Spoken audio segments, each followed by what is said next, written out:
YouTube, Zicko in the Goat House is back. Wild day in the NFL. Tons of roster moves, cuts, some surprising cuts, a bunch of trades, surprising trades.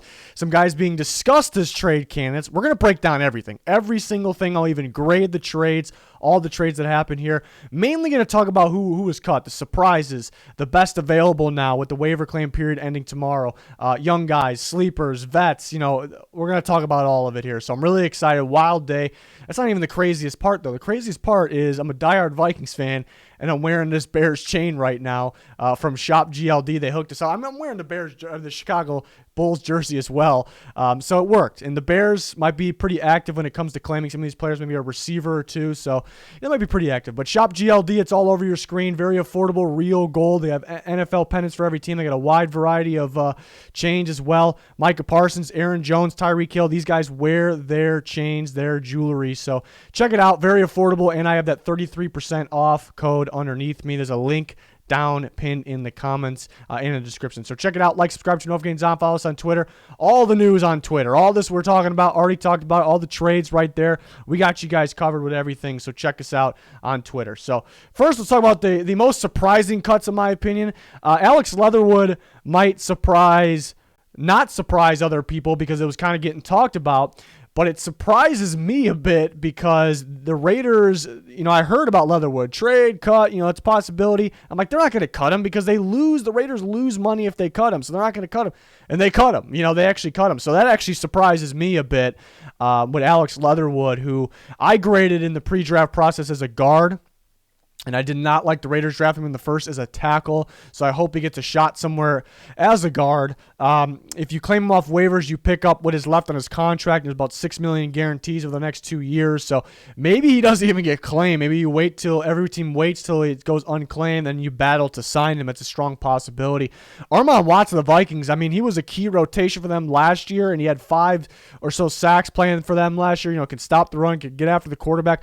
I thought, he's either going to be a starter this year, maybe more productive because he was a backup last year and pretty productive, or a key rotation piece, and they move on from him. I guess something we'll talk about the Ross Blacklock trade, but that could be a big reason they moved on from him. But still, it's very surprising. Tyler Johnson, which we talked about, could happen because it's a pretty damn deep receiver room over there in Tampa.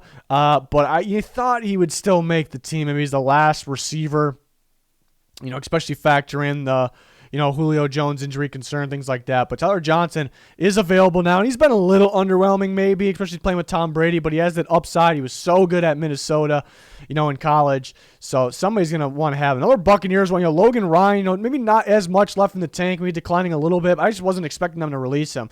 Back with Tom Brady, not that he plays on the same side of the ball as him, but veteran guy. I didn't think he was going to start either. I think they really like Mike Edwards, in that, strong safety role. They obviously like Winfield, the free safety, like Sean Murphy-Bunting, the slot corner, all the positions that Ryan could play. But I thought he'd be a key rotation piece. He's cut. Eagles cut free safety Anthony Harris, who's a pretty good playmaker. Yeah, he's still trying to play like he did the 1 year he did in Minnesota. But solid free safety. Wasn't expecting from the Eagles. They did trade for CJ Gardner-Johnson, which we'll talk about. That was one of maybe the biggest move on the day. So exciting one. But in CJ Gardner-Johnson, which they like as safety, they want to move him around a bit, but it's just a different style player. So I don't know if we can say for sure that they cut Harris because, only reason because they traded for CJ Gardner-Johnson. Maybe multiple things, but it's a little surprising. McTelvin Ajim, defensive tackle formerly from Arkansas with the Broncos. Still got some upside there. That was kind of a raw prospect, I thought. I thought he had a lot of upside. It's just maybe the new staff coming in there like, hey, we like some other guys better. We didn't draft this guy, so let's move on here. So, yeah, I was a little shocked about that one, though.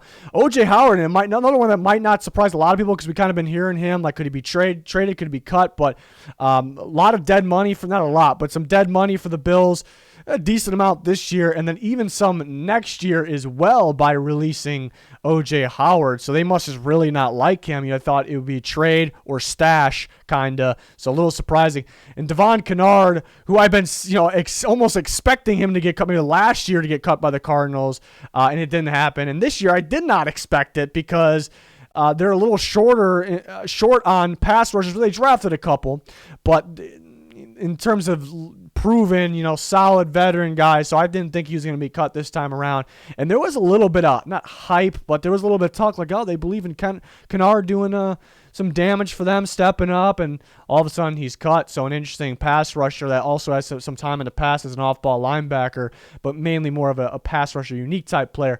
Yeah, he's available now as well. So talk about the best, in my opinion. We'll talk about some of the same guys we just talked about. We're going to talk about more variety of guys, don't worry. But yeah, some of the same guys. Alex Leatherwood, I put under best available.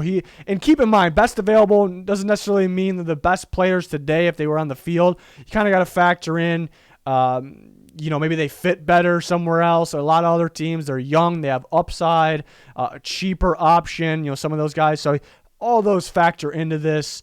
So I typically like some younger guys here when talking about waiver claims, things like that. But Alex Leatherwood, again, might not get claimed because he has a bit of money guaranteed the next 2 years. I think teams may all be like, just pass, and they're like, hey, we'll take our chances if he isn't claimed. And I think that could happen. I just hope whoever gets him puts him at guard, because if they put him at tackle, scratch him off the best available. I don't think he's quick enough to play tackle. To me, he's always been a guard. I mean, he played tackle at Alabama, but just based off my evaluation on him, I always said he was a guard. He was an NFL guard. I think he could be a pretty good NFL guard too. Bully of a run blocker. So, and the interior protection from him should be a little easier than tackle, because the issue is the quickness of the feet against these freaky athletic pass rushers off the edge, just beating them around the edge one-on-one.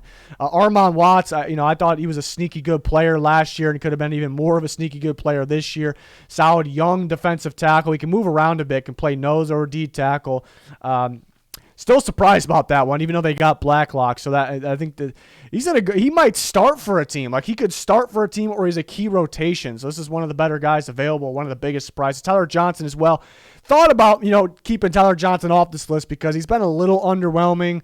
I've seen Brady get frustrated at times, especially, that's not great when Tom Brady, you can't really, I don't want to say can't figure it out, because he's had his moments. He's still young. He's still getting better. But specifically over the middle of the field in traffic, I'd like to see him get a little bit tougher, better at. But it's still a young receiver that he showed some ridiculous potential at Minnesota. He was, maybe at a time known better than Rashad Bateman. It's crazy. So there's a lot of teams that need a receiver. I got a punter on the list. Brett Kern has been one of the best punters of the last, I don't know how many years. There's so many teams that, not so many, but there's teams that badly need a punter. Buffalo Bills are the big one because their situation. And they very lucky that the Titans wanted to go the cheaper upside route in Stonehouse there. And they move on from Kern. The Titans even know. They didn't go the better route. They know Kern is better. They went kind of the business decision route and looking out for the future. Brett Kern could punt, So this is whoever gets him, you got real lucky there. That's what I'm saying. So then some teams are going to get unlucky and miss out on him. Then Anthony Harris. Solid free safety. I guess he didn't really work out with the Eagles, but I didn't really like the fit with him. They almost viewed like Marcus Epps as more of the free safety sometimes. A couple of Vikings the Eagles had over there, but they had a former Vikings defensive coach as their defensive coordinator, and Jonathan Gannon, which will bring up Gannon, and we'll bring it up. CJ Gardner-Johnson, I have a take on all that that I'm excited about, but I think Harris is going to fit somewhere purely as a free safety. He's an athletic playmaker back there, so I think him being available is a cheap option, pretty good. Preston Williams, I still like his upside. He actually might be the best. I think Tyler Johnson's probably talked about more, maybe because he's more of a surprising cut. Preston Williams is probably the best of the receivers that just became available, and we're just talking about guys that just became available, by the way. But Preston Williams, I liked him at Tennessee a long time ago. Then he went to Colorado State, tore it up there. The only reason he transfers is because of off the field issues. And when he's gotten the opportunity and he's been healthy, he looked pretty decent for the Dolphins. And that they had limited and injured quarterback play there. So I think he can really help a team. I think Preston Williams is probably the best receiver here available that's now available. Rudy Ford, maybe a sneaky one that's available because people really aren't going to talk about Rudy Ford. I like Rudy Ford. I like his ability to do different things in the secondary, especially playing in the box.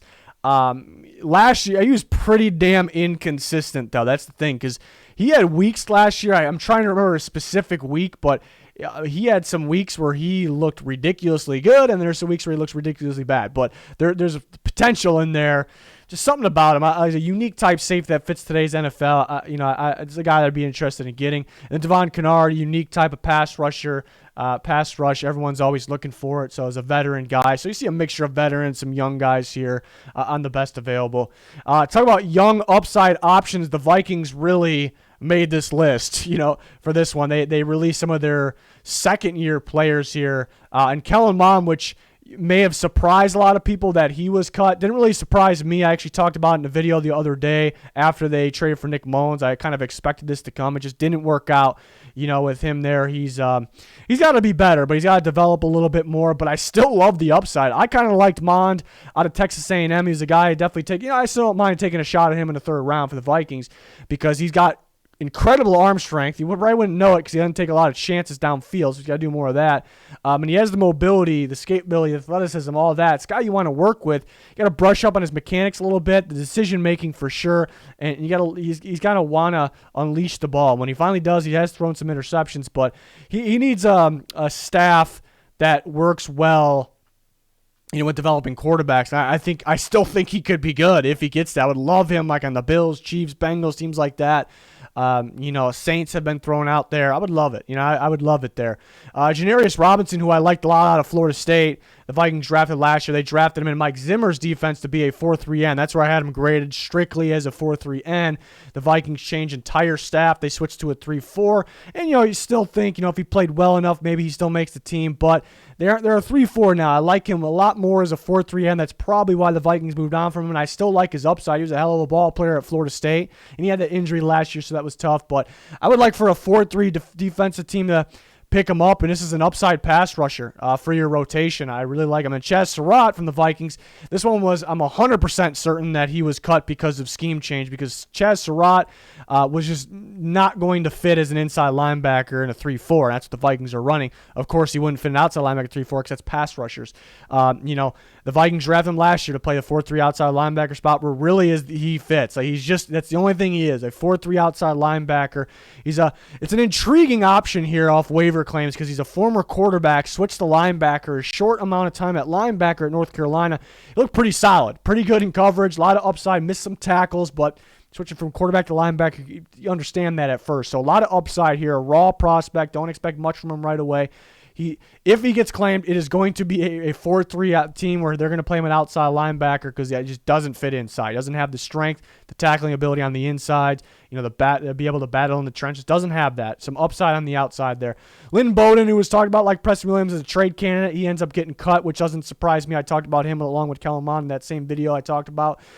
Return man first, then kind of a gadget type receiver. There's some teams that could use that. Browns, Bears, teams like that. Falcons. Maybe the Texans, but I think the first three teams that I mentioned could use some of those things. And some other teams as well, possibly Ravens, but interesting young receiver available. He's kind of getting moved around a bit already, though. Anthony McFarland I liked out of Maryland, the speedy running back, real quick, home run hitting type guy. Steelers, what works for them is kind of your bruiser type backs. It's kind of how it's been for the Steelers. So I'd like McFarland to be like a number 2 option somewhere as or maybe 3, but as a sneaky pass catcher, outside runner. It's a sleeper guy that's available. McDelvin Ajim, we already talked about him. I liked him out of Arkansas, but it's okay that he hasn't done much yet because he was kind of a raw prospect, an upside guy. So I still think he has that upside. So I'd like for somebody to pick him up. A couple interior offensive linemen, Solomon Kinley, who's got some starting experience with the Dolphins. It's just staff scheme change and the Dolphins swapping guys around and how they've the last staff did that and failed their offense lineman. The offense lineman failed them a little bit too. A little bit of a mess. I would like him to go to not much of a mess and be a second guard for somebody, somewhere that somebody needs a very experienced second guard in case somebody goes down. Then Deontay Brown, who is a big body guard. I like him in more of a gap scheme, power football. Offensive linemen that drive guys north and south, not your outside zone. That's what Brown is, the former Alabama guard, big body guy. I think the scheme change, the slight staff change offensively in Carolina kind of pushed him out. So he kind of seems to be a trend for some of these young guys, scheme changes, things like that. But I'm very curious to see where these young guys, end up because they got some upside still. Will they land in the right spot to reach that upside? Very curious to see. Next, more solid options. A long list. We got another list of them. Then we'll get into trade talk. Mario Edwards is a pretty good option. He played pretty well 2 years ago for the Bears. The Bears switched their scheme. They're switching to a 4-3. Mario Edwards is a 3-4 end. So that is why they move on from him. He's a solid ball player here. I'd like for him to go play 3-4 end somewhere. Somebody can definitely pick him up. I think, we only talked about 8 best available guys. He's probably top 10 there. Jaquiski Tartt, who's been a solid, strong safety for the Niners. The Eagles picked him up. He didn't make the team. We were starting to kind of hear that was a possibility, so not super shocking. But a veteran with experience at the strong safety position. I like him in a cover 3 scheme, to be specific. I mean, he doesn't have to go to that, but if I'm going to nitpick here, I'd like him to go to kind of a cover 3 team. That'd be ideal. Marquise Blair, which I did think at the time was overdrafted by Seattle, was actually in the second round. He's kind of your strong safety type box guy. He's pretty much what Jamal Adams is. He's nowhere near as good as Jamal Adams, obviously, but he's kind of similar in that way, which Seattle's kind of already got that guy. You don't really need more of those guys. They probably want more of your traditional coverage safeties to help with Jamal Adams. They have Diggs. It's a great one back there, but Blair, a young. There was even some talk about him playing linebacker. I don't know if he has the size for that, but a young guy with some upside there. Marlon Mack, a lot of running backs that are pretty solid. Veteran running backs, Marlon Mack, Phillip Lindsay. Maybe Mack was a little surprising. Lindsay, I don't think people expected him to get cut to. Tevin Coleman, not that surprising, but it's still a solid veteran back. Sony Michel, same thing. He's got some experience deep into playoffs too. I mean, that year with the Patriots, when they won the Super Bowl, he was a monster that year. Tyler Goodson, I thought, tore it up in preseason, the rookie from Iowa for the Packers. The Packers are pretty deep at running back. I thought they might keep him, though, just because how good he was looking. He's available. They would like to get him back under practice squad. We'll see. J.J. Taylor is shifting back from the Patriots, so you see a lot of running backs here. Jared Davis, which doesn't surprise me, he was playing late in that last preseason game or the second preseason game for Detroit. And they like some of the younger options there, but just solid rotation linebacker for somebody maybe start for a weaker group. Kevin Pierre-Louis from Houston. Quincy Roche, who is a solid young depth pass rusher. Perhaps, teams looking for that pass rush help. Giants are a little beat up there, so it's a little interesting that they moved on from Roche. But the Steelers moved on from him pretty easy, so maybe not the best signs, but you still think it's a solid young upside option here. And then more, Chuma Odoga from the Jets, who there was some trade discussions on, but he ends up being released. I'd watch out for the Cowboys. At least I expect the Cowboys to be interested. Has struggled a bit, but guys with some experience at tackle position, people value, and there's a shortage on tackles. Dennis Kelly, veteran right tackle. Used to play for the Titans, played for the Packers, played for the Colts, or was with the Colts, didn't make it. Obviously, Max Sharping, who was a tackle coming out, Northern Illinois, moved to guard, has some experience, has the versatility. The experience wasn't great. He didn't put the best tape on, football out there, on film, but I think somebody may like it. They like the, things haven't worked out for the Texans. Maybe they think they can work out for them. They like maybe the experience, the versatility. And Netane Moody, who was kind of hyped up a little bit at Fresno State, big bodyguard, hasn't really worked out so far, but you think there's some upside. Henry Anderson, and actually right when I went to go record this, the Patriots actually reverted him. They put him to the IR, so he's actually not available. So I apologize for that. A little confusing. Jonathan Harris, defensive line for the Broncos. They moved on from some guys. Looks like they're pretty deep. Jordan Willis and Kamoko Toure, some pass rushers with the 49ers that are pretty decent there. A couple receivers, Freddie Swain from Seattle, Deion Kane from the Eagles. Deion Kane had a pretty good training camp as well. Justin Coleman, the corner for the Seahawks, who was pretty solid for a few years back. And then John Bostic, linebacker from the Saints, was cut as well. A lot more guys that are decent, could be good pickups, were cut. We just talked about so many guys here.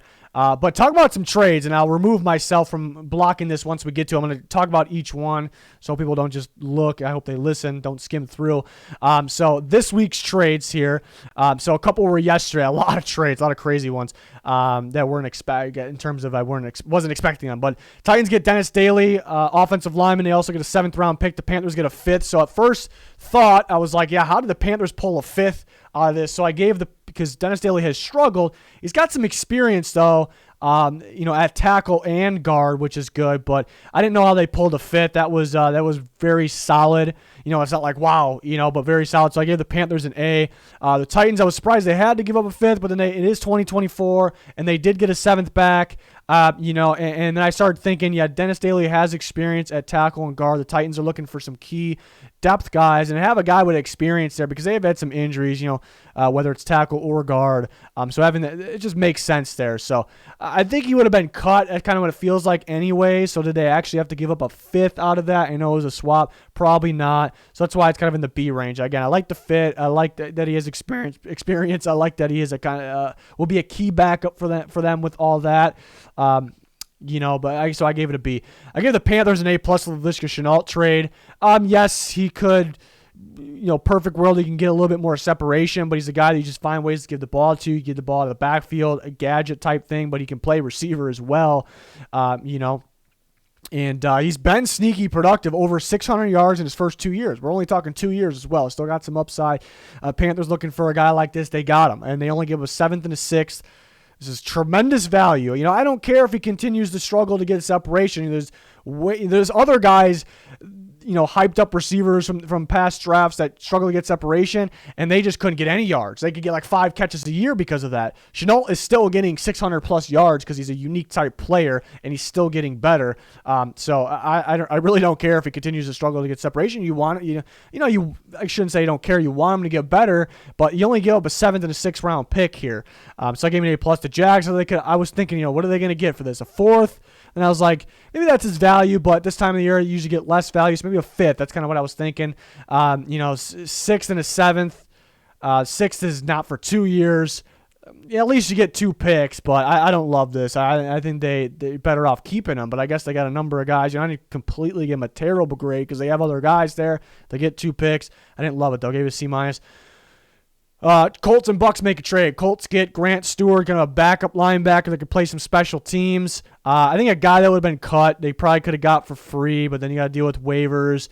I guess they swap picks at least as well. So I gave him a B. It's, solid option for them. They needed some linebacker depth, and there's nothing special here. The Bucks again get an A. I just didn't think they would be able to. The Bucks situation, would you rather have a 7th? Or would you rather have a 6th or giving up, actually picking the 6th round? This might be better, actually, for the Bucks.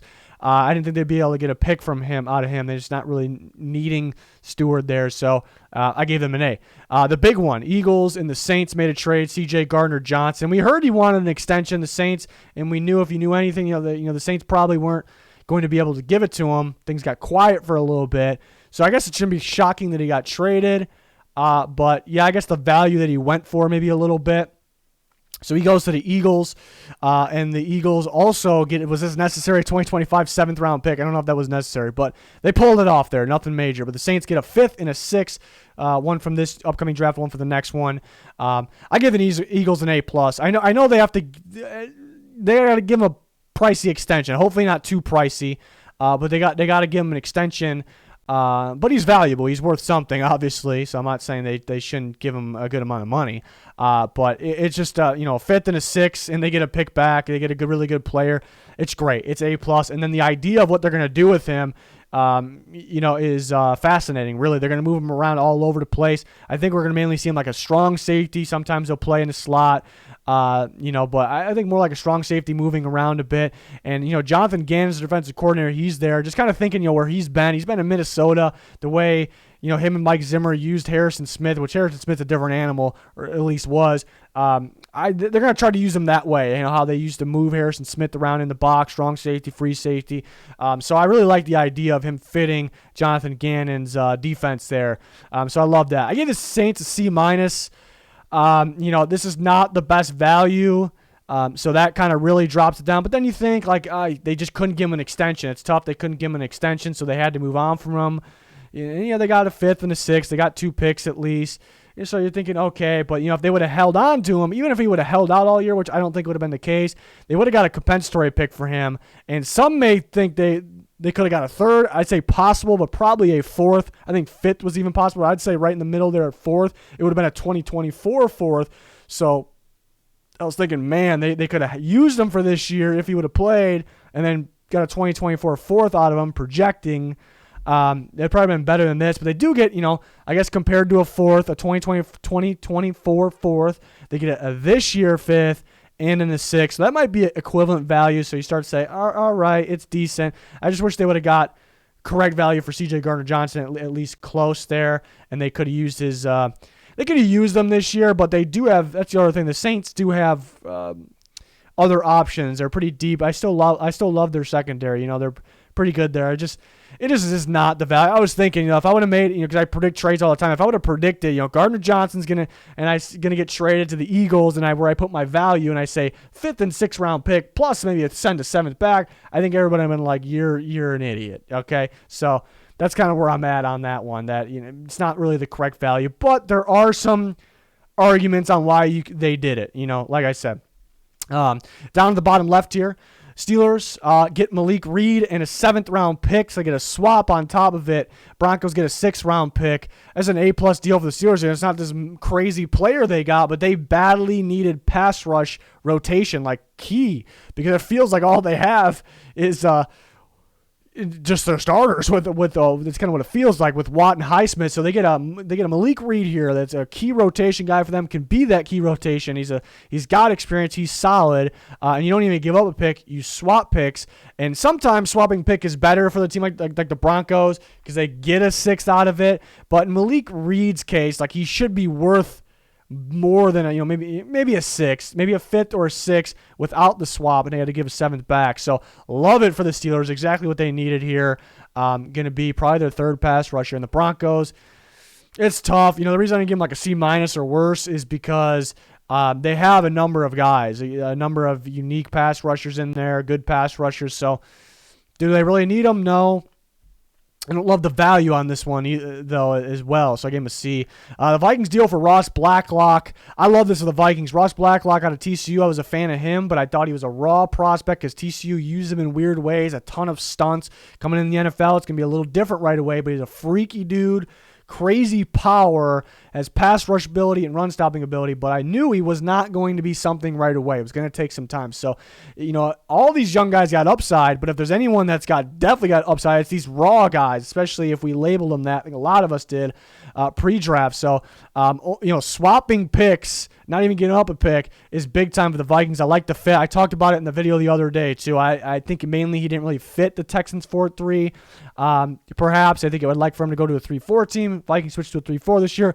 They get him. I like the idea of that. He might be starting for the Vikings. He might be playing a bit. Maybe that 3-4 end spot. It's a possibility.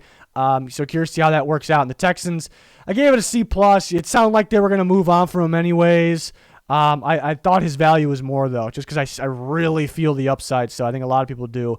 So it's tough. It's a tough one there. But I guess maybe he didn't fit.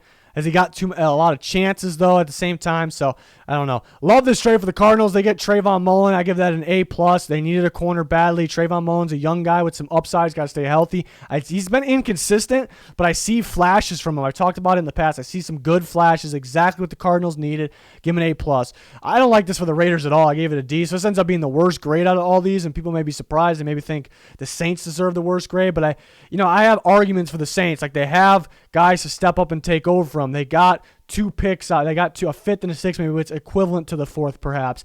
And they pretty much had to trade him in a way because they couldn't extend him. They didn't have to trade him. They could have kept him for this year, but they couldn't extend him. So there's reasons to argue the Saints side. Are there reasons to argue the Raiders side?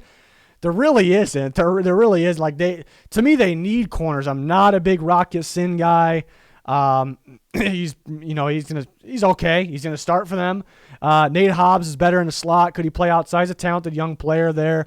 They need these corners, and I still think Mullen can be good. I think he's got the upside. When he was on the field and struggled, he also had good moments. But we had Paul Gunther in there, which was cover two. Every play it gets predictable. It's impossible for corners to play when it gets predictable. Then you have Gus Bradley, cover three.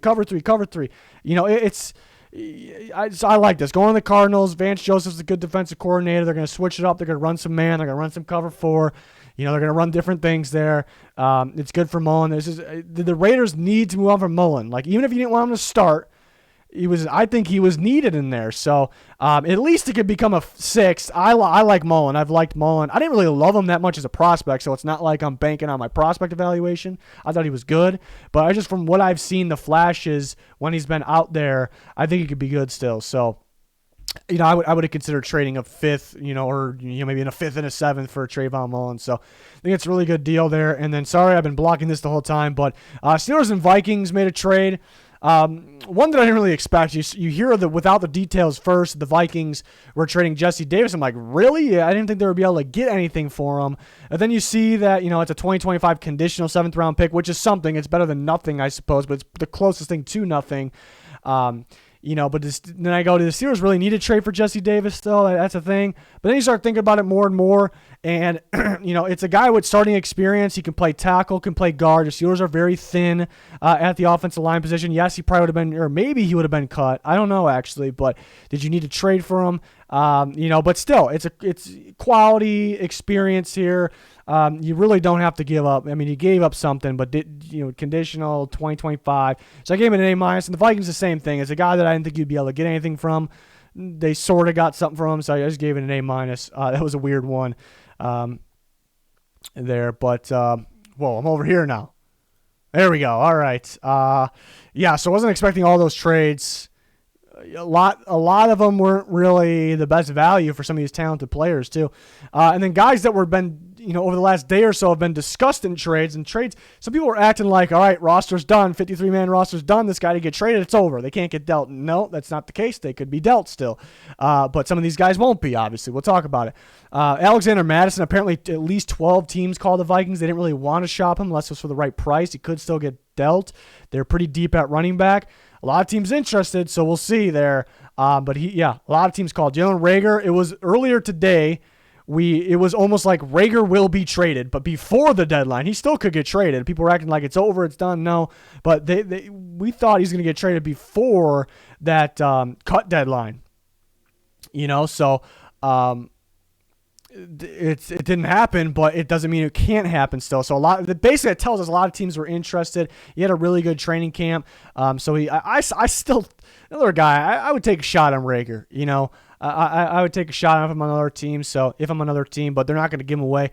Tevin Jenkins, it sounds like the Bears like him at guard now, and they don't really have much, so they may keep him. But Rapport was talking yesterday that this is a big, a trade name to watch out for still. So it sounded like things were happening. There was definitely calls made. Denzel Mims, we knew this one. We knew the Panthers called at one point. They end up dealing for Laviska Shenault. Other teams definitely have to be interested calling the Jets about Denzel Mims.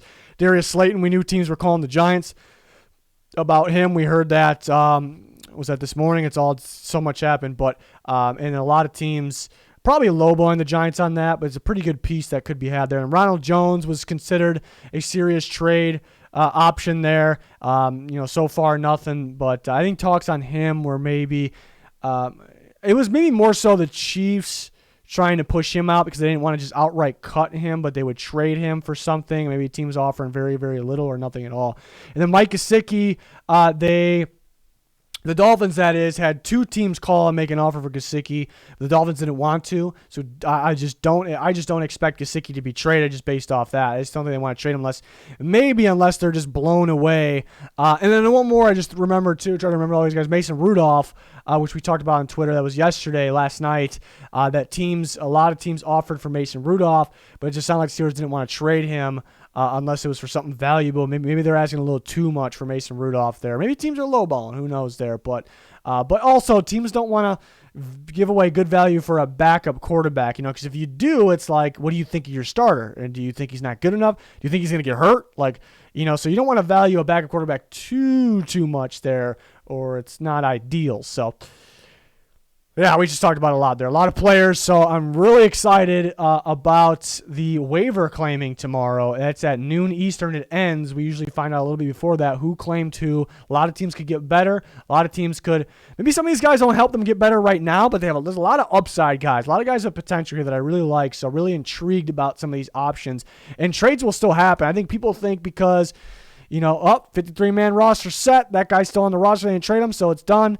like, no, they could trade him away, and yes, they have 52, and they can claim somebody in the Nets 53, or they can sign one of those big-time free agents that are still left. There's a lot of veterans out there that are probably going to be signed anyways this week, and then they're back at 53, and the team that trades for a guy, they're at 54, but then they just cut somebody else that's not as valuable, the least valuable guy to them. It's just, when they claim guys in waivers, same thing. So it's nothing's done here yet. So I don't know why I see some people. I almost see reporters talking about that. It's kind of weird. But there's some guys on this list that teams just don't want to trade. They just don't. Maybe like a Gesicki, guys like that. Tevin Jenkins maybe now. Even the way Rapport was talking yesterday, like he almost expected a trade. He was saying in Jenkins and Leatherwood, like something's gonna happen with these guys. Leatherwood got cut. It's happened with Jenkins. I like the idea of him at guard for the Bears. We'll see though. But that is gonna wrap it up. You guys can check us out on Twitter for a lot of the latest news, rumors, and updates. My phone's going off like crazy, so things are happening right now. And we'll be on Twitter in a second. But like, subscribe, turn notifications on. Check out those links in the description. Shop GLD has the nicest jewelry, especially if you're an NFL fan. And it's a very affordable with our discount code GOAT there, so check that out. It's going to do it. Thanks for watching. Goodbye.